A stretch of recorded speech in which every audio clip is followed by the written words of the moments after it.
Hi, guys. Home Appliances Advisor presents how we can assemble our mixer jar.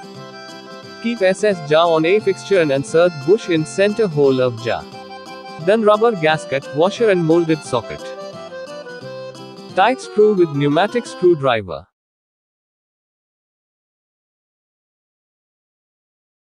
Assembled jar put on the belt conveyor with proper condition.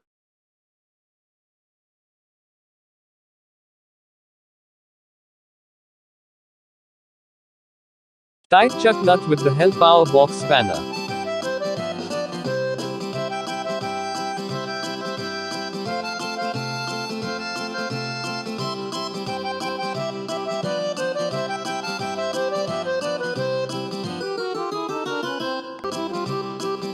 Fix handle with the help of screwdriver.